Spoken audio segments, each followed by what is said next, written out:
Emisión Central. Este programa es para toda la familia. No contiene escenas de sexo ni violencia. Los menores deben estar en compañía de los padres o un adulto responsable. Contiene sistema closed caption. Este programa fue financiado con recursos del Ministerio de las TIC. RTVC Noticias. Emisión Central.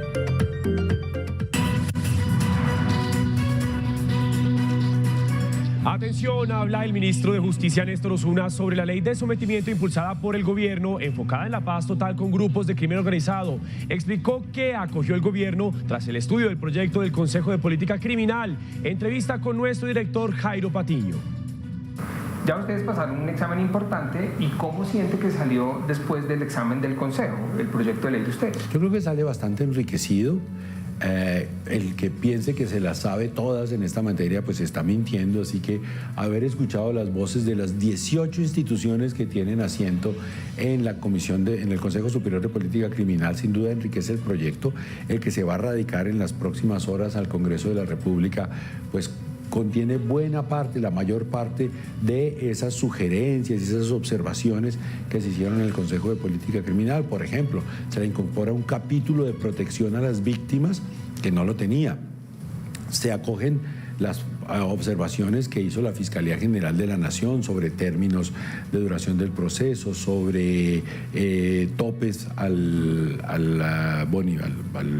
beneficio económico por entrega de los bienes, en fin, sobre otros asuntos que ha manifestado la Fiscalía. Se asume también un cierto enfoque de género del que adolecía el proyecto original. En fin, creo que sale bastante enriquecido de ese debate.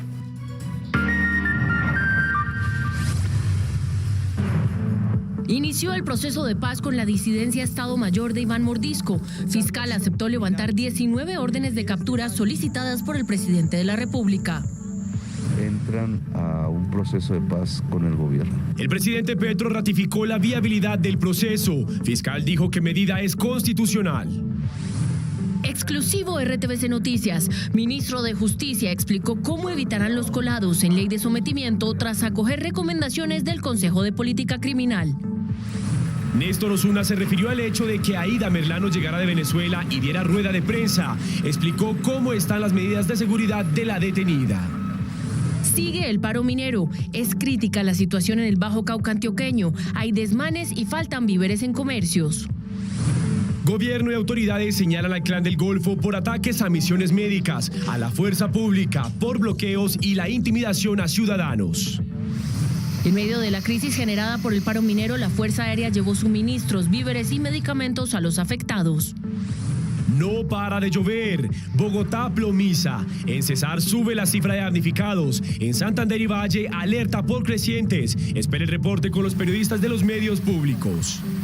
Lista la vía alterna a la Panamericana. El presidente de la República aseguró que espera entregar la carretera definitiva en junio. Juan Fernando Petro acudió al búnker de la Fiscalía y dijo que usan su nombre para hacer negocio con la paz total. Información de las regiones. Niño de 11 años es la víctima de una explosión en Bucaramanga. Atentos domiciliarios en Bogotá. Les vamos a explicar cómo quedó la reglamentación a ciclomotores. Caído de la borrachera. Un hombre se fue al borde de este canal en plena carrera 30. Por poco muere de hipotermia. Hablamos con el rescatista. En el mundo, crecen las tragedias por naufragios de barcos con migrantes. 10 años del papado de Francisco en la sección Mundo. Les vamos a explicar qué pasó con las revoluciones que estaba llamado a hacer en la Iglesia Católica. Y en deportes, a Junior se le adelantó la semana de pasión. Hay quienes dan por hecho la salida del técnico Arturo Reyes. Esperen oportunidades. Hay 700 vacantes de trabajo en todo el país. Y también hablamos de los Oscar. La película Todo en todas partes al mismo tiempo se llevó 7 estatuillas. En Cultura les contamos por qué.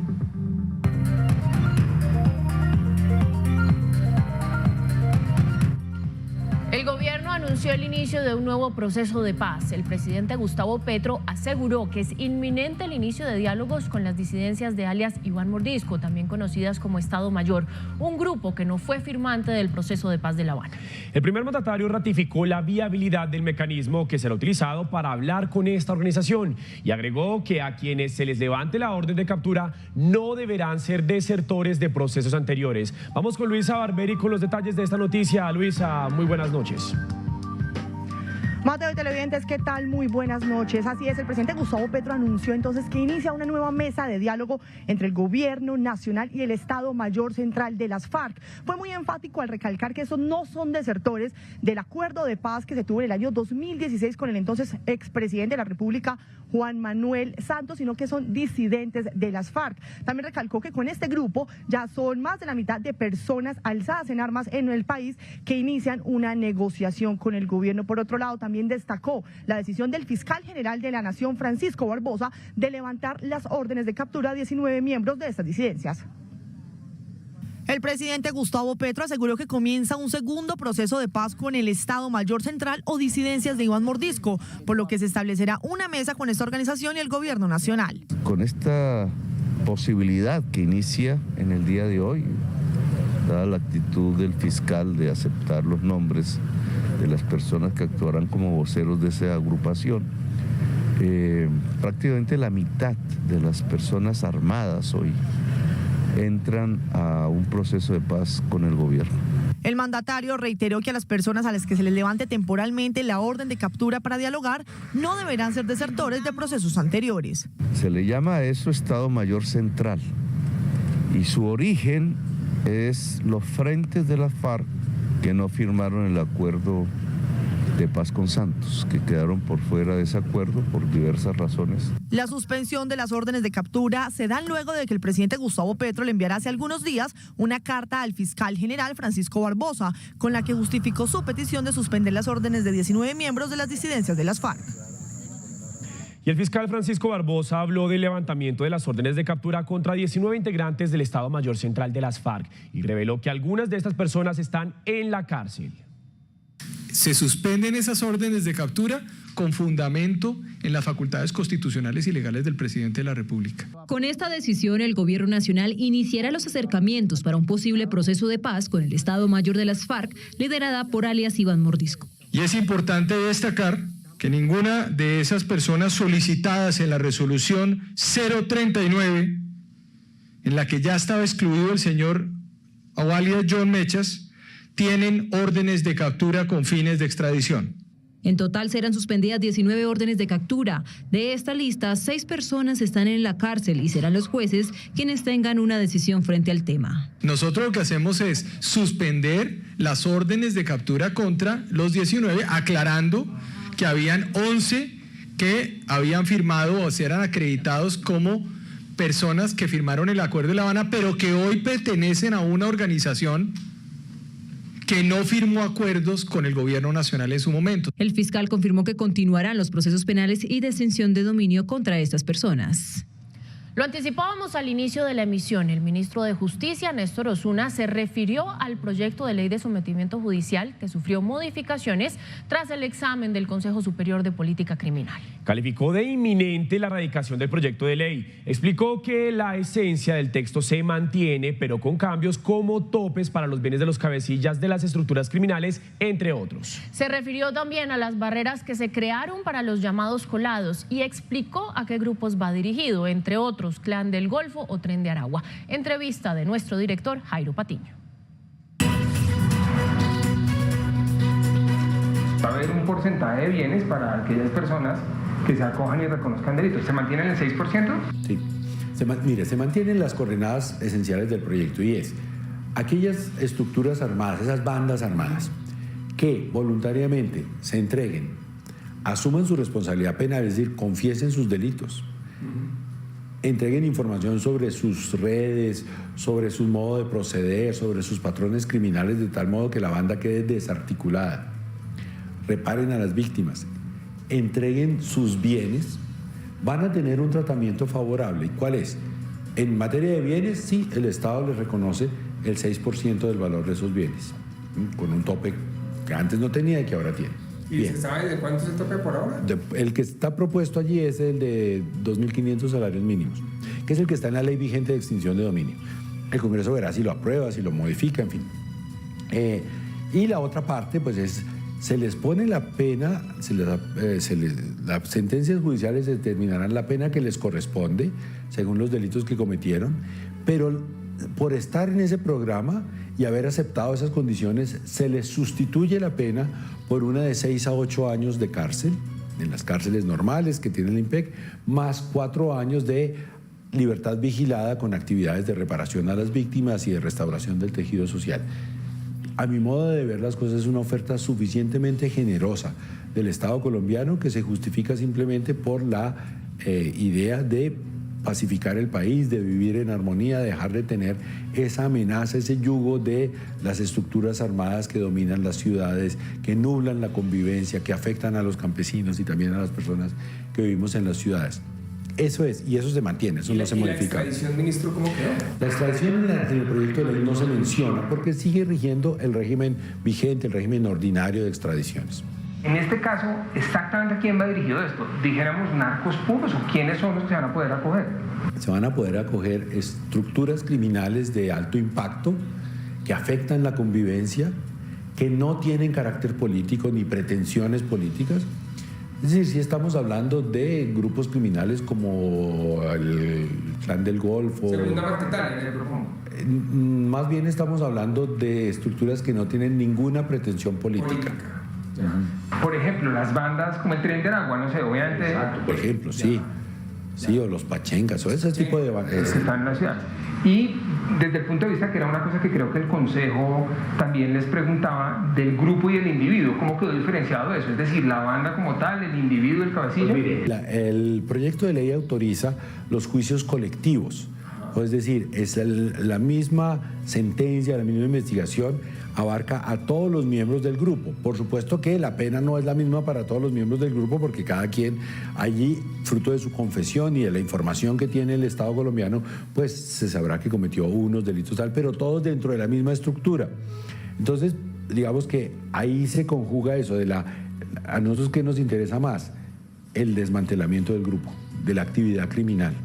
Pero por supuesto, cada individuo responderá por lo suyo y una cosa es la responsabilidad del cabecilla, otra cosa la del mando medio y otra cosa la del que simplemente colaboraba en alguna actividad básica.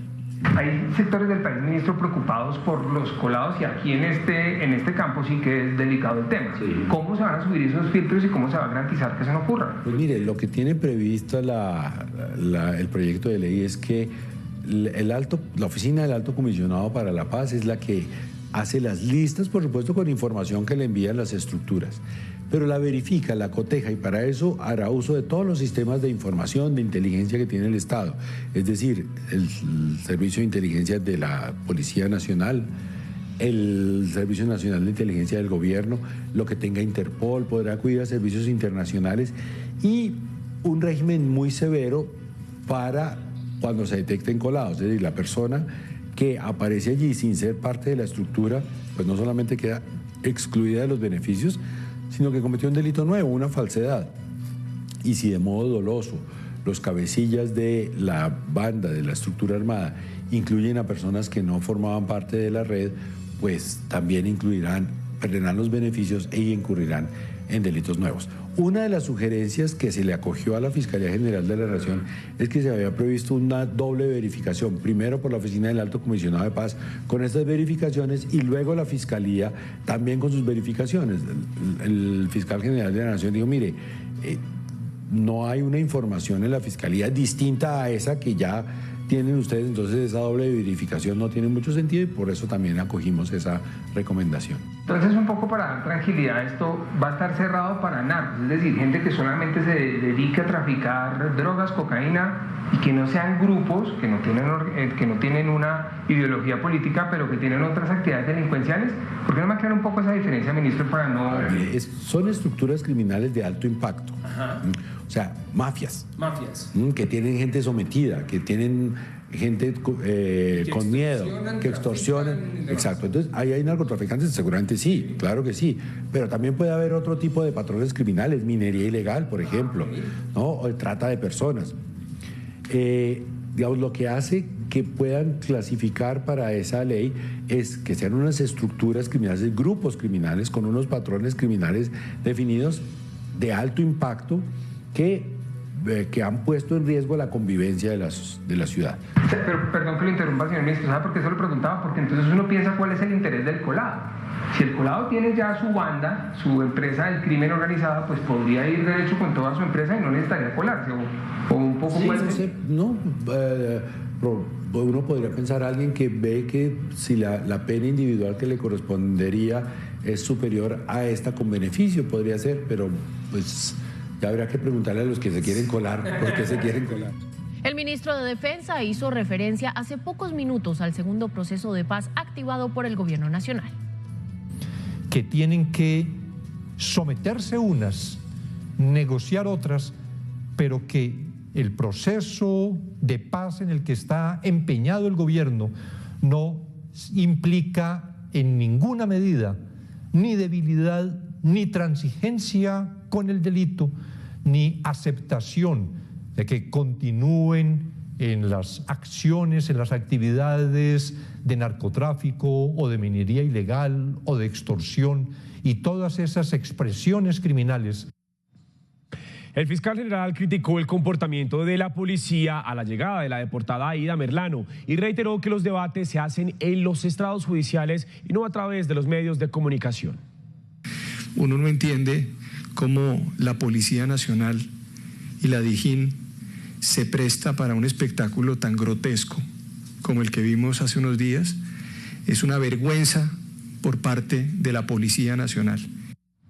El ministro de Justicia explicó los procesos que siguieron a la deportación de Aida Merlano. Le restó importancia a los detalles como la rueda de prensa de la detenida.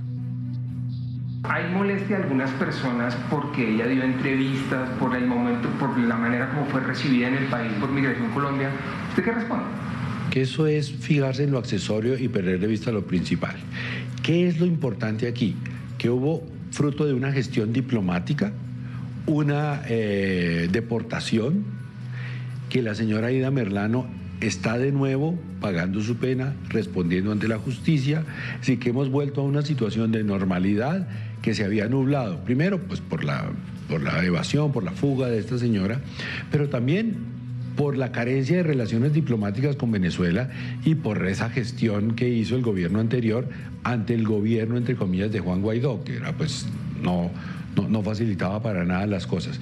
Eso es lo que me parece importante. Fruto de una deportación, esa señora está en la cárcel de Buen Pastor, de donde se había fugado hace 3, 4 años, tal vez más, no recuerdo exactamente cuánto.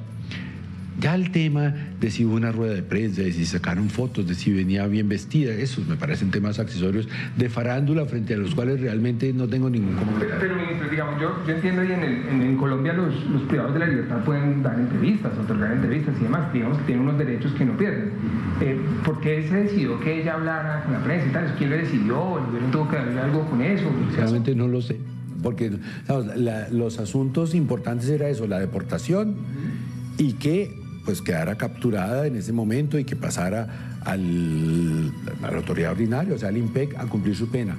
Lo otro realmente no sé, pues la prensa se entera y pues acuden y no se le va a negar la entrada a la prensa, pero no es algo en el que el Ministerio de Justicia haya tenido alguna actuación.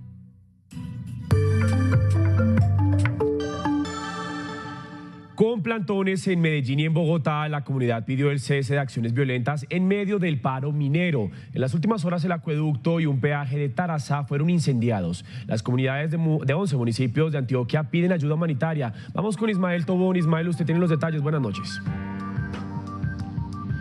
Mateo, muy buenas noches. Efectivamente, estas comunidades de municipios como Tarazá y Caucasia están solicitando ayudas humanitarias, pues no tienen ingresos económicos para poder abastecerse de alimentos y ya no tienen elementos o comida de primera necesidad en sus casas, por lo que ya están empezando a sufrir de hambre. Entre tanto, el gobierno nacional continúa realizando las labores de despeje de la troncal a la costa caribe colombiana para continuar con las caravanas humanitarias. Las familias del Bajo Cauca antioqueño empiezan a padecer hambre por la falta de víveres. Los bloqueos en la vía dificultan la llegada de los suministros. La parálisis económica de la región también llevó a que los pobladores no tengan fuente disponible de ingresos. Líderes comunales de barrios y veredas pidieron ayuda a las autoridades. Aquí sí de verdad que no hay para dónde salir, no se consigue nada. Acá no tenemos cosechas en las casas, entonces estamos pidiendo que ojalá se tenga en cuenta la entrega próxima de esas ayudas en la zona urbana. Entre tanto, la fuerza pública adelanta operativos para garantizar la movilidad y abastecimiento de las poblaciones del Nordeste y Bajo Cauca. Hemos avanzado en el abastecimiento con caravanas humanitarias, caravanas que han ido al Nordeste, caravanas que han ido al Bajo Cauca. Necesitamos liberar las otras carreteras para poder seguir con esas caravanas. En la Alpujarra, el Medellín y la Casa de Antioquia, en Bogotá, ciudadanos levantaron su voz de rechazo por ataques violentos a la misión médica. Somos la voz de ese pueblo que clama, que grita una voz, que no somos criminales, porque los criminales son unos pocos, más el pueblo somos más. Para mantener la seguridad del territorio, 420 nuevos uniformados del ejército llegaron a Caucasia. El presidente de la República rechazó la actitud del Clan del Golfo, grupo con el cual desde diciembre había establecido un cese al fuego. En declaraciones a la emisora Colombia Hoy Radio aseguró que no permitirá más burlas a la paz total. El presidente de la República dijo que las acciones atribuidas al Clan del Golfo en medio de la escalada de violencia del Bajo Cauca ponen en duda la negociación.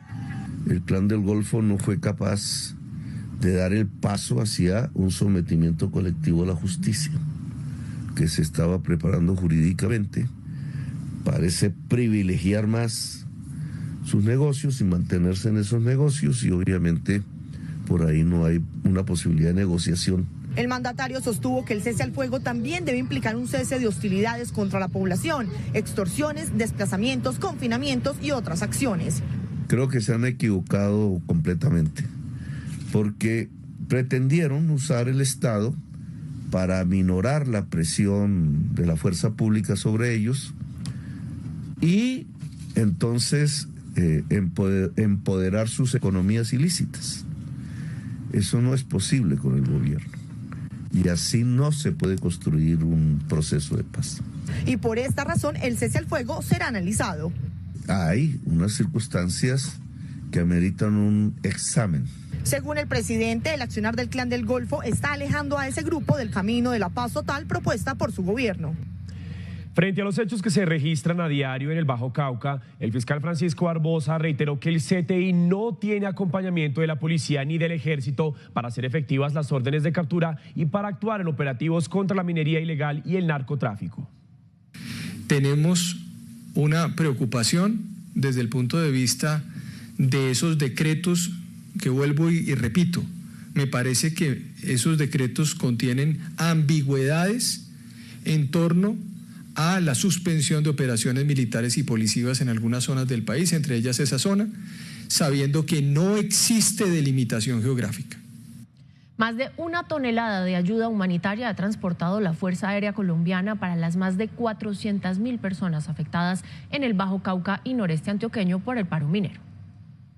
Fue posible transportar desde Río Negro hasta el municipio del Bagre más de 1.3 toneladas de ayuda humanitaria que serán entregados a la población en estos momentos que afronta una crisis de desabastecimiento de víveres y productos de primera necesidad en la región. Los alimentos fueron trasladados en helicópteros Black Hawk para acceder con mayor facilidad a los territorios más afectados. Estos 150 kits alimentarios que fueron trasladados en un helicóptero UH-60 Black Hawk hacen parte de los productos donados por diferentes fundaciones y empresas del departamento que serán distribuidos principalmente a las familias más vulnerables. Para llevar estos alimentos a los territorios que en estos momentos están aislados y están sitiados y que no han podido tener acceso a su alimentación. Además, hicieron traslados aeromédicos humanitarios desde Caucasia hasta Medellín. También se vincula a la evacuación de pacientes transportando desde Caucasia y el Bagre hacia Medellín 3 pacientes para que los puedan atender en un centro de salud de mayor especialización. Según la Gobernación de Antioquia, hay más de 400.000 personas afectadas por el paro minero y más de 70.000 que dependen de su producción diaria para comer, que no han podido suplir esa necesidad.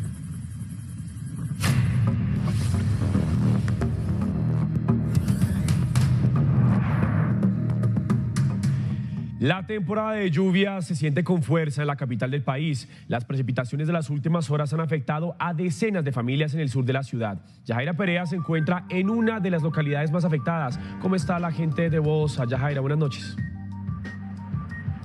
Hola, ¿qué tal, Mateo? buenas noches. En esta zona, cerca de 50 familias han resultado afectadas por las lluvias de los últimos días. Lo que dicen es tener temor debido a que el pronóstico de las autoridades es de más lluvias. Justamente en este momento empieza a llover en este lugar.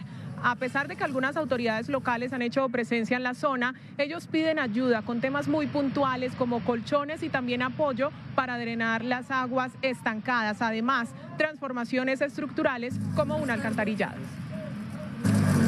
Barro, casas inundadas y dificultades para movilizarse hacen parte de la realidad de los habitantes de este sector. Que eso es lo peor de todo, no tenemos alcantarillado. Tenemos agua, tenemos luz, pero alcantarillado no tenemos. Nos encontramos en el barrio La Ruleta, en la carrera 87B, más conocida como la Vuelta al Mundo, donde denuncian los vecinos que cada vez que llueve esta vía que comunica a 3 barrios se inunda. Estamos perjudicados los barrios La Ruleta, Villa Celina, donde hay bastante población. Como Nuri, una mujer de 43 años y quien se dedica al reciclaje, cerca de 50 familias de esta zona han perdido sus enseres. La estufa, mire eso cómo se volvió todo eso, las camas que son lo que van bajito. En medio de la humedad y la incertidumbre de las lluvias que no dan tregua, reclama ayuda. La entidad que sea que si puede, por favor, acercarse para que mire cómo están, no solo las vías, mire las casas. Durante las más recientes lluvias, las aguas alcanzaron hasta 30 centímetros en sus casas. Por las fuertes lluvias desde la semana pasada colapsó el sistema de alcantarillado que pasa por la vía Pailitas-Curumaní.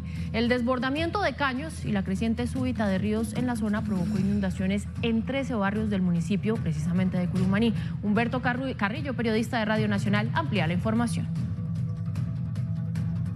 El municipio de Curumaní, en el sur del Cesar, fue declarada la calamidad pública para atender a más de 2.600 personas que resultaron damnificadas por las lluvias de las últimas 72 horas. Los afectados continúan esperando la ayuda del gobierno nacional. Es lamentable la situación de muchas familias que quedaron con los brazos cruzados, que perdieron todo, porque muchos niños con fiebres altas, con gripas, habían afectado. Se perdieron cultivos de melón, de papaya, de yuca, de plátano. Algunos perdieron animales. La ayuda se requiere con urgencia también, sobre todo humanitaria también. En 32 municipios del Valle del Cauca se reportan emergencias por las fuertes lluvias y en 12 de ellos las autoridades piden especial atención a sus habitantes ante posibles crecientes súbitas y derrumbes. En las últimas horas hubo afectaciones en Bolívar y en Andalucía. Hacemos un llamado a especial atención a municipios como Bolívar, que presenta un fenómeno de remoción en masa que tiene incomunicado la zona urbana a la altura de la vía La Primavera con el sector rural. Municipios como Andalucía, que presenta la ruptura del dique del río Cauca y el cual en este momento está inundando el sector del Salto. Vamos ahora a Huila. Reportan emergencias en 3 municipios por el aumento del caudal del río Las Ceibas y también el del Oro. Según las autoridades de gestión del riesgo del departamento, las lluvias podrían incrementar en un 30% en las próximas semanas. Este es un informe de Rafael Trujillo, periodista de Radio Nacional. Con el aumento de las lluvias, creció también el número de eventos y afectaciones en casi todo el norte del Huila. En el municipio de Villavieja, las autoridades reportaron crecientes que causaron graves daños en zonas agrícolas y en vías veredales. El río Villavieja se desbordó cerca de la vereda Polonia y las quebradas, las Lajas y la Tatacoa afectaron varias fincas en Baraya.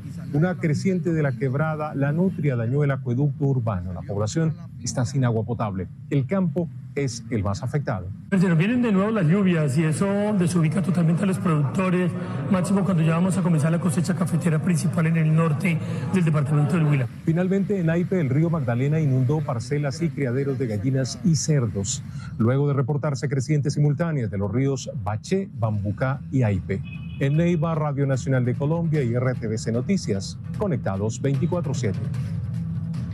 Y las intensas lluvias registradas durante el fin de semana provocaron el cierre total de varios tramos de la vía que comunica al sector de Curos con el municipio de Málaga en Santander. Las autoridades recomiendan tomar otras rutas. Las intensas lluvias de los últimos días tienen en jaque nuevamente la vía nacional Curos-Málaga. 13 municipios de la provincia de García Rovira están incomunicados con la capital santandereana. Más de 500.000 personas están afectadas. La vía Curos-Málaga no es ajena a esa situación. Desde el día ya tenemos un cierre total con ocasión a 3 derrumbes que se presentaron en el PR 111, en el 79 y en el 29+700 del corredor vial. Las autoridades pidieron a los conductores que tengan máxima precaución en los diferentes corredores viales del departamento, toda vez que las lluvias continuarán los próximos días. En los momentos que hay lluvia y se vienen presentando estos días fuertes aguaceros, se baja a la montaña ofreciendo riesgo para los peatones y por supuesto para los vehículos que pasan por ese lugar. El pasado mes de febrero el ministro de Transporte Guillermo Reyes se comprometió con la comunidad a buscar recursos que permitan la finalización de la vía Curos-Málaga. Además, esperan un recorrido del ministro por diferentes sectores del corredor vial para conocer detalles del proyecto. Miles de habitantes del municipio de Briceño, en Boyacá, están incomunicados a causa de un deslizamiento de tierra que bloqueó la única vía de salida para el municipio de Chiquinquirá. Debido al derrumbe, los agricultores han tenido que buscar otras alternativas para sacar sus productos y así no perder toneladas de cosechas de guayaba, guanábana, limón, papaya, entre otros.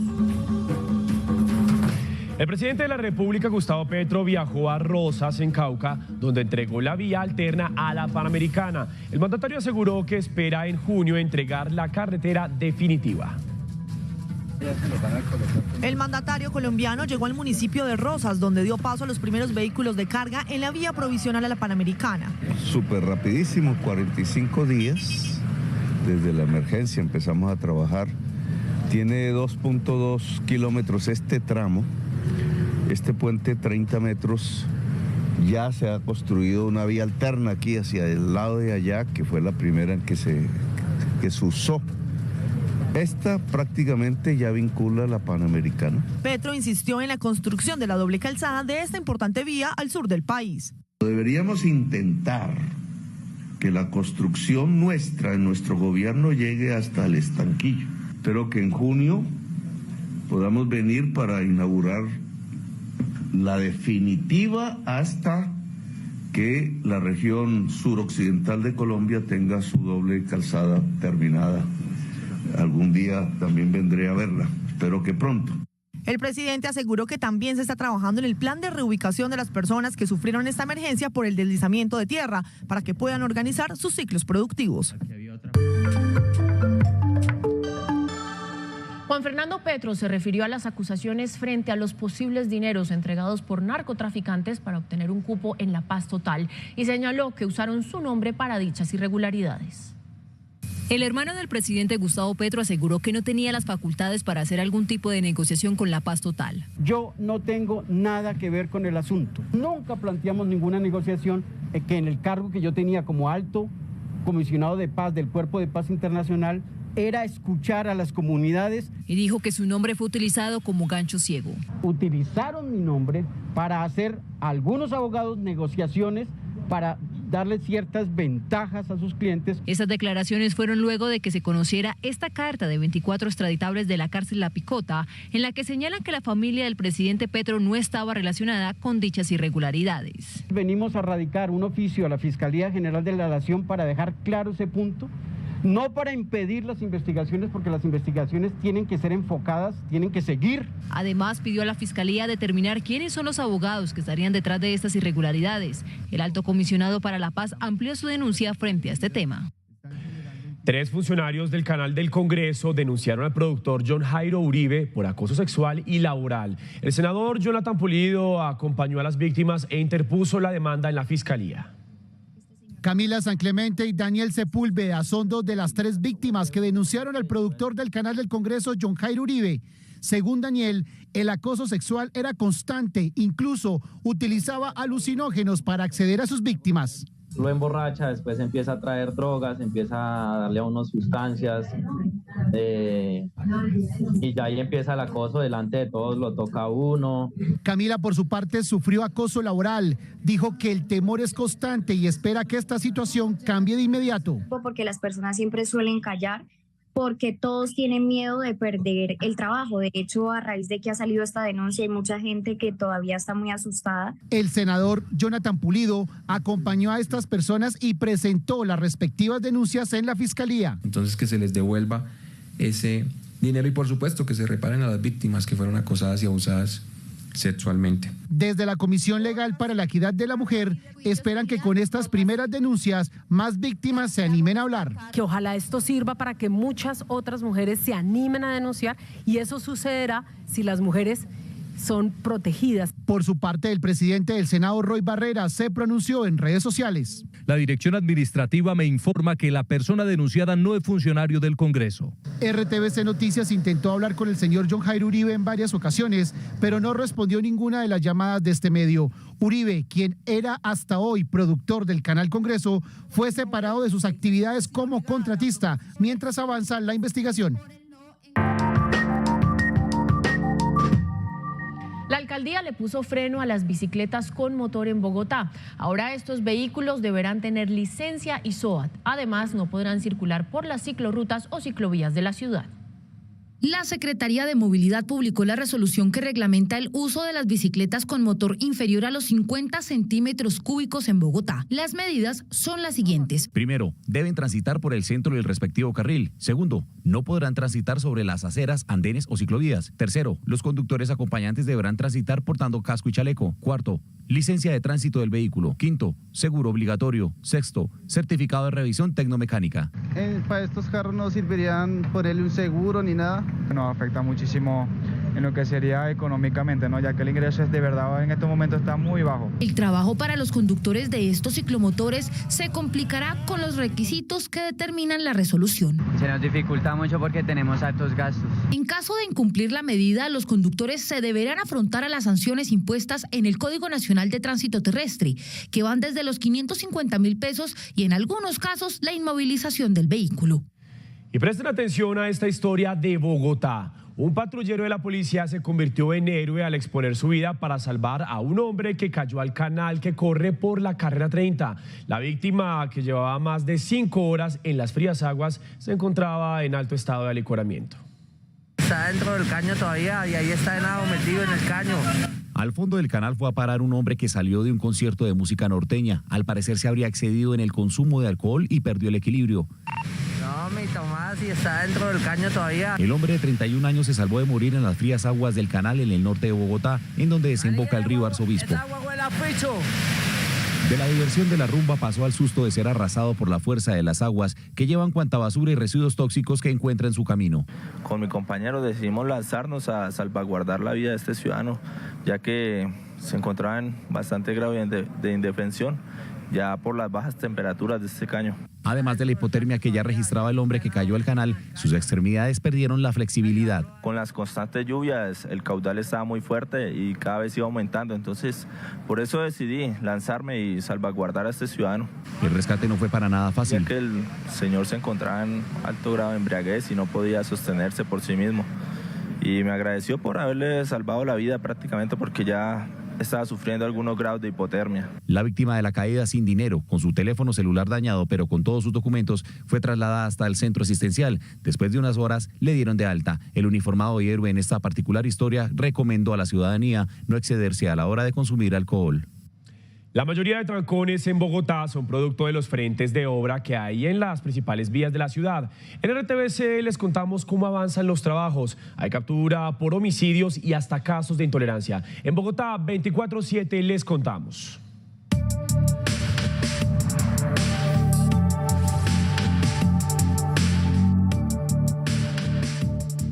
Son noticia otras obras que avanzan en Bogotá. El proyecto de la avenida Ciudad de Cali arranca en la avenida Circunvalar del Sur, al límite con Soacha, y termina en la avenida Bosa. Tiene un 33.34% de avance. Este contrato se debe ejecutar en noviembre del 2023. El proyecto de la avenida Guayacanes, el desplazamiento que toma 2 horas entre la calle 13 o la avenida Centenario y el suroccidente de la ciudad, tendrá una duración máxima de 30 minutos, tiene un avance del 86% y la proyección de entrega es de noviembre de este año. La cifra del día en Bogotá tiene que ver con las 20 capturas de presuntos feminicidas y asesinos que cometieron delitos con armas de fuego y cortopunzantes. Son 18 los asesinatos cometidos en Tunjuelito, Kennedy, San Cristóbal, Bosa y Ciudad Bolívar. El viernes es el día más peligroso y se registran más casos. Este año van 180 asesinatos. La voz del día es de Sebastián Torres, un joven que es señalado por una comunidad en Suba de ser un delincuente. Sin embargo, cuando ven las cámaras de seguridad se dan cuenta que él es la víctima al que atracaron. Sin embargo, le queman su motocicleta y le dan una paliza y lo dejan en la casa recuperándose. Siento por la parte de atrás unos golpes que vienen de parte de un taxista, los cuales me pega con un machete. Ya cuando dejan de golpearme, después de que yo les grito que no me peguen más, que yo soy el que soy la víctima, ya volteo a mirar y mi moto está encendida en llamas.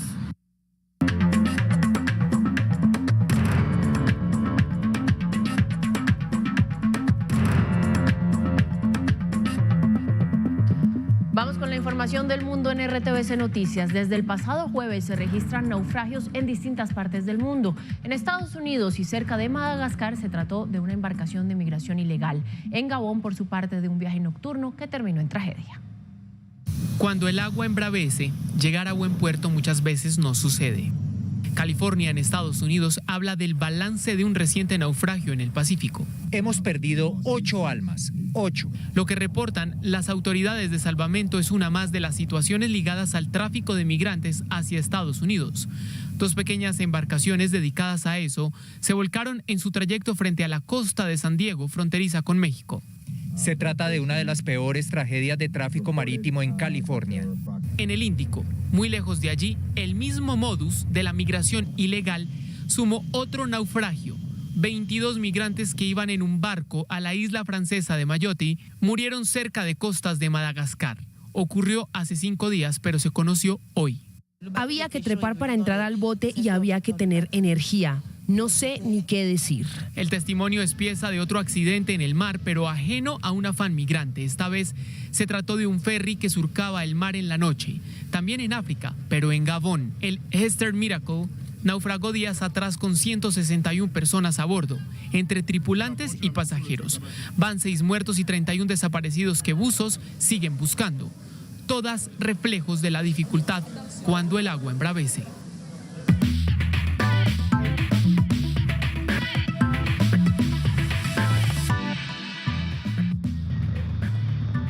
Muy buenas noches, bienvenidos a la información deportiva. Qué alegría saludarlos como siempre aquí desde la ciudad de Medellín. Y tenemos noticias, tenemos convocados. Esto lo dio a conocer la Selección Colombia, el profesor Néstor Lorenzo. 25 jugadores que estarán listos para enfrentar a Corea del Sur y a Japón en la próxima fecha FIFA. Estos son los nombres que fueron llamados por el entrenador de la tricolor. Alexis Pérez, que está militando en Turquía, Álvaro Montero de Millonarios del fútbol colombiano, Camilo Vargas del Atlas de México, Carlos Cuesta, Daniel Muñoz, Davison Sánchez, Deiber Machado, Davis Vázquez, Diego Baloyes, Dylan Borrero, Radamel Falcao García, James Rodríguez, Jefferson Lerma, John Arias de Fluminense de Brasil, John Hader Durán.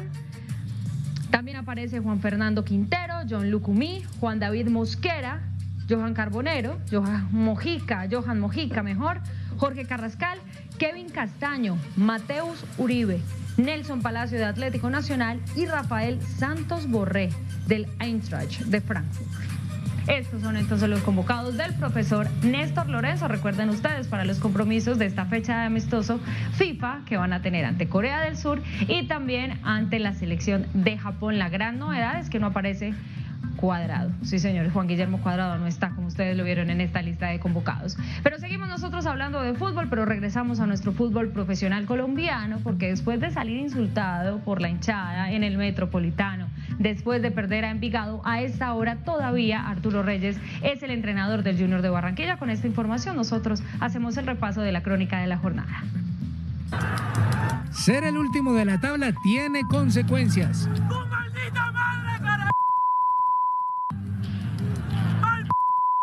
y por más que se hagan golazos, no somos los más malos.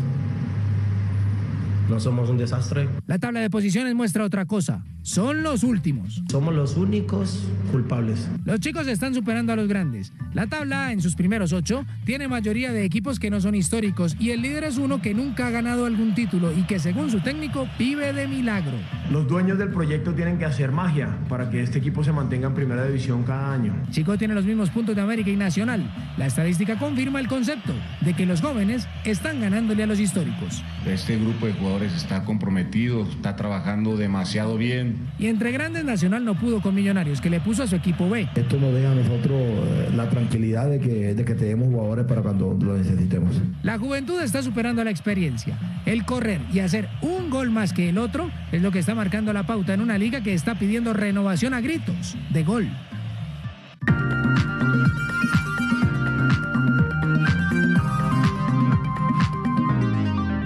Hola a todos, bienvenidos a la sección de cultura. Yo no les tengo tan buenas noticias a los lectores. Resulta que falleció Kenzaburo Oe, premio Nobel de Literatura en 1994, japonés, uno de los más grandes opositores del gobierno nipón, siempre defensor de los ideales de izquierda y conocido en la escritura en español por la traducción de un libro que se llama Una cuestión personal, que es bastante autobiográfico y en el que él relata lo que es tener un hijo con un problema cerebral y se enfrenta a ese debate de no sentirse feliz con esa situación, pero al mismo tiempo de no sentirse capaz de rechazar ese hijo suyo.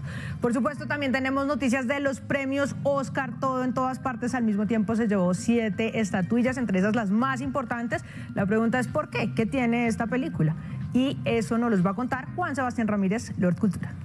And the Oscar goes to Everything, Everywhere, All at Once. Todo en todas partes y al mismo tiempo fue la gran ganadora en la noche de los premios Oscar con 7 estatuillas. Mejor guión, mejor dirección, mejor película y 3 de las principales categorías de actuación. Una de las mejores cosas que podemos hacer los unos por los otros es refugiarnos mutuamente del caos de este mundo loco en el que vivimos.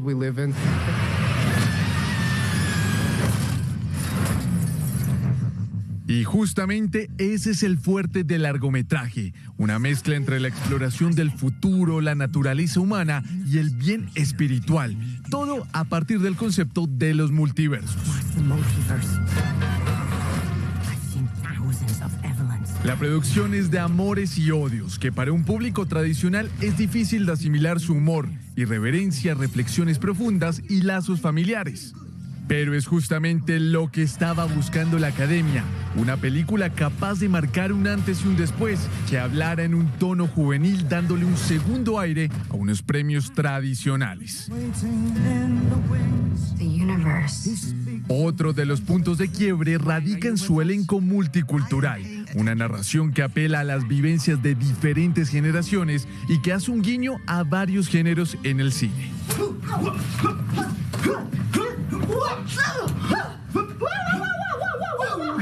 Todo en todas partes y al mismo tiempo deja a su paso escenas emblema, conversaciones sobre el futuro entre piedras y dedos de salchicha, un indicativo claro sobre la mutación que vive una academia que se resiste a morir en el tiempo.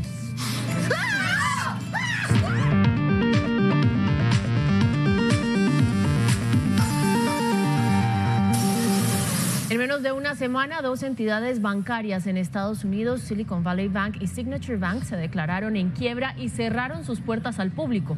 Esta situación generó incertidumbre en las bolsas del mundo por miedo a un contagio de quiebras en el sector. Sobre la situación, el presidente Joe Biden aseguró que los estadounidenses pueden confiar en que el sistema bancario está seguro. Es de mencionar que entre los años 2007 y 2008, cerca de 23 entidades bancarias se fueron a la quiebra por cuenta de la crisis financiera.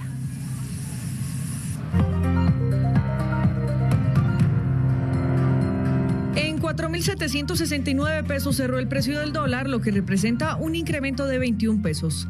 A $1.83 se cotizó la libra de café colombiano en la Bolsa de Valores de Nueva York. El precio interno de la carga subió 38.000 pesos y llegó a 2.018.000 pesos. En menos 27,8% cerró el índice de confianza al consumidor en febrero de 2023. Esto, aunque sigue siendo negativo, representa una leve mejoría. Las ciudades que aportaron fueron Bogotá y Barranquilla. 79% de los empresarios reportó que sus ventas fueron iguales o inferiores a las obtenidas en el mismo mes del año anterior. Según Fenalco, febrero es el peor mes para el comercio en los últimos 2 años.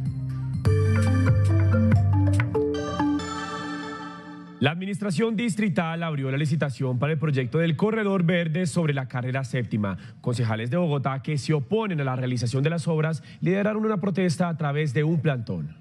La extensión de la obra será de 22 kilómetros en 3 tramos. El primero va desde la calle 24 hasta la calle 76, el segundo de la calle 76 hasta la 99 y el tercero de la calle 99 a la 200, incluyendo un patio portal. Es mejorar el espacio público. El espacio público en la séptima es terrible, nunca ha sido intervenido, no cumple con ninguna norma de accesibilidad.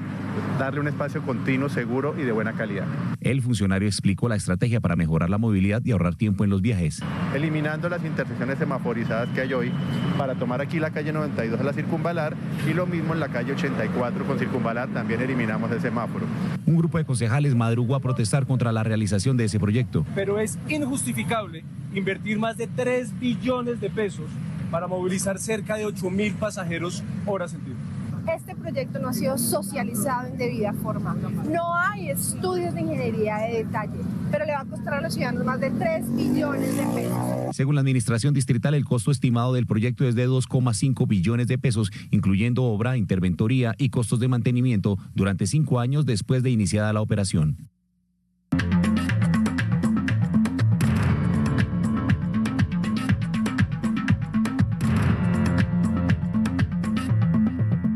El Papa Francisco celebra hoy el 10º aniversario de su elección. El jesuita argentino Jorge Bergoglio se convirtió el 13 de marzo de 2013 en el pontífice número 266 de la Iglesia Católica, al suceder al alemán Benedicto XVI, el primer papa que renunció desde la Edad Media. Camila Bradford, usted tiene detalles, adelante. Buenas noches.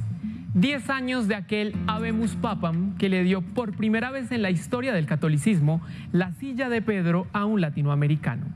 Francisco rompe esquemas y protocolos, y no solo por su lugar de nacimiento. Desde las visitas a refugiados hasta los retos de la pandemia global. Hace poco vio fallecer a su predecesor y recibe el título de renovador. Es pionero de cambios, pero por eso mismo señalado por sectores radicales. El 13 de marzo de 2013 pasaron muchas cosas. Annuncio vobis gaudium magnum, habemus papam. Pero todas al tiempo y en el mismo balcón. La empresa, si se quiere, más antigua y global antes que existiera la palabra, escogía por primera vez un gerente no europeo. Desde el fin del mundo, desde el extremo austral de América lo trajo. Quasi alla fine del mondo. De blanco absoluto, sin ornamentos, y un buenas tardes. Buonasera. Jorge, el argentino, pidió que lo llamaran Francisco. Y ubicando en San Pedro un liderazgo de habla hispana, Un asado para todo el colegio argentino. fue claro que lo que venía era cambio. La empresa, la Iglesia Católica, y el cargo, el de Papa. El representante del Dios cristiano en la tierra, el sucesor del apóstol Pedro. 10 años han parecido más, con todo lo que el sencillo arzobispo de Buenos Aires se ha obstinado en completar, como si librase una carrera contra el tiempo al convertirse en obispo de Roma. Ha hecho aterrizar el avión Vaticano 59 veces. 59 países lo han visto llegar, y cada uno de ellos es una postal del Papa de los gestos, del que ala el solideo al abrazo. Hace 6 años Colombia lo recibió, luego de esperar más de 20, sin conocer de cerca al inquilino del Vaticano. El de a pie, el hincha de San Lorenzo de Almagro, no negocia lo que es. Su rol no lo descoloca, al contrario, él revoluciona el significado de Papa. Impuso la terapia de escucha como acto sanador. Prioriza la casa común, el planeta, en sus homilías, Y es el que habla fuerte de la que piensa una guerra mundial a pedazos por todos los conflictos activos de turno. Camina en lo modesto. Prefiere sus zapatos negros y no los rojos destinados para él. Pastorea millones de católicos con madera y no metales preciosos. Habita una casa convencional como cada uno de ellos para no elevarse al palacio del enclave católico en Italia. Es Francisco, es Jorge, el latino, el futbolero, el de la iglesia de carne y hueso. Y llegamos a oportunidades, mucha atención porque hay vacantes de trabajo en todo el país y aquí les contamos cómo pueden aplicar. En oportunidades de trabajo, vaya a la página www.magneto365.com. Diríjase a la pestaña Empleos por empresa, donde tendrá que seleccionar Grupo Éxito. Te clic en registrar tu hoja de vida. Acá deberá llenar sus datos personales, su perfil y experiencia laboral. Atentos, hay vacantes para personas sin experiencia como cajeros, empacadores, surtidores. Y para personas con experiencia hay vacantes en áreas como gastronomía, panadería, corte y venta de carne, entre otros. Y mucho ojo, son 700 vacantes en Bogotá, Cali, Medellín, Barranquilla, Bucaramanga y el eje cafetero. Y muy importante, recuerden que si quieren seguir informados 24/7, nos encuentran en todas nuestras redes sociales como RTVC Noticias.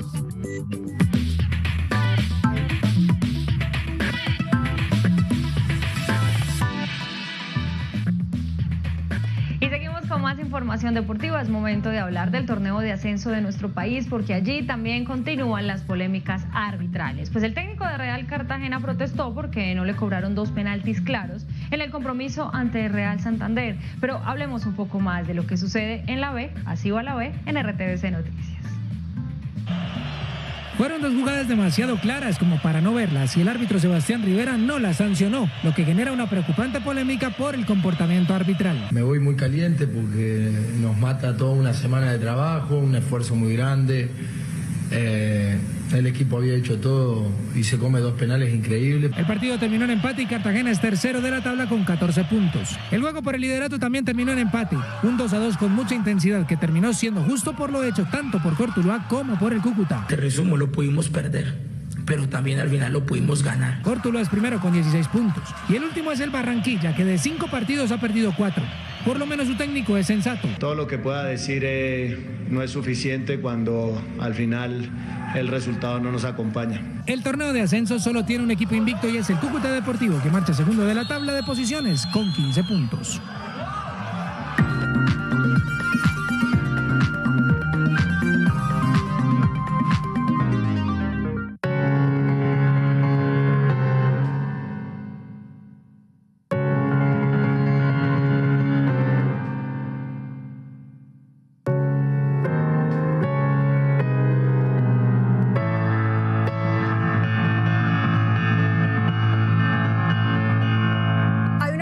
Siempre ronda por ahí y es la siguiente. La música es muy bonita, nos conmueve, nos entretiene, nos vuelve más sensibles, pero pues no como la medicina, que literalmente salva vidas, o como el derecho, que hace leyes para que vivamos mejor. Entonces, saliendo de ese contexto espiritual y medio etéreo, ¿para qué le sirve al mundo la música? Y como soy de esas que se vuelven un poquito pasionales defendiendo lo que creen y terminan poniéndose furiosas, prefiero explicarles a través de una historia.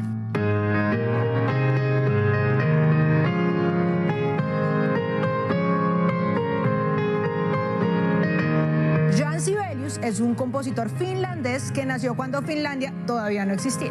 O mejor dicho, sí existía, pero no como país. Era parte del Imperio Ruso y se llamaba Gran Ducado de Finlandia. Esto porque en 1808 Rusia invadió Suiza y se apoderó de los territorios limítrofes como Finlandia. Pero ahí todavía no era tan grave. El zar Alexander I, que acuérdense, en Rusia no había emperadores sino zares, les prometió respetar la autonomía del ducado y dejar que tuvieran sus propias leyes. Todo se volvió complicado cuando, en 1899, llegó al poder el zar Nicolás II y dijo, ya no más, si ustedes van a ser rusos, pues entonces pórtense como rusos.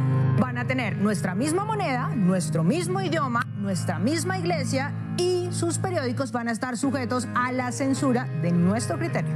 Y uno sabe que la autonomía de un país se fue al carajo cuando le censuran la prensa. Eso sí, está clarísimo.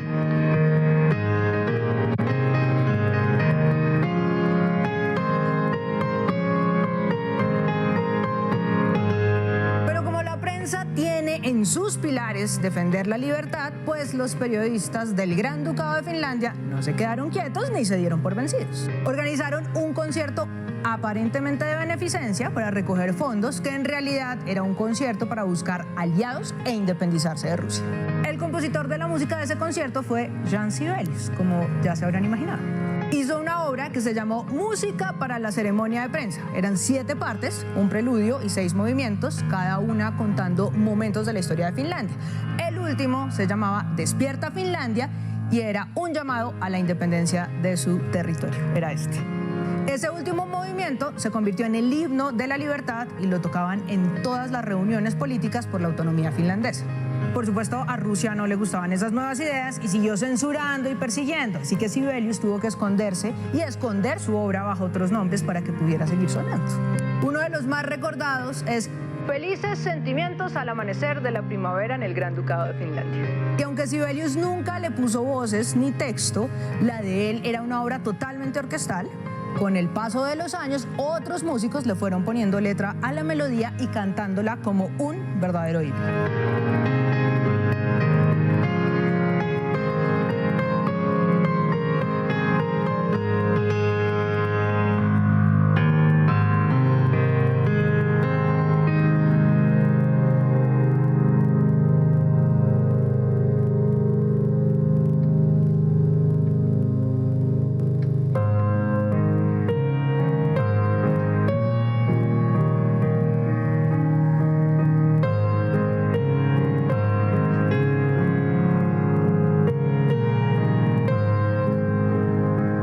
¿Para qué sirve la música? Y de paso, ¿para qué sirve el periodismo? Yo soy Laura Galindo M y esto es un cuento para contar de Señal Clásica y RTVC Noticias.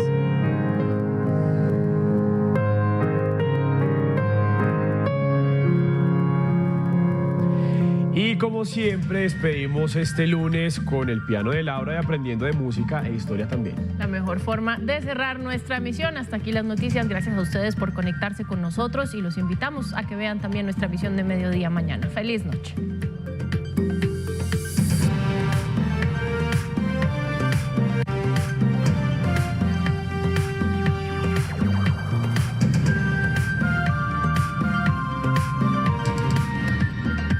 RTVC Noticias, emisión central.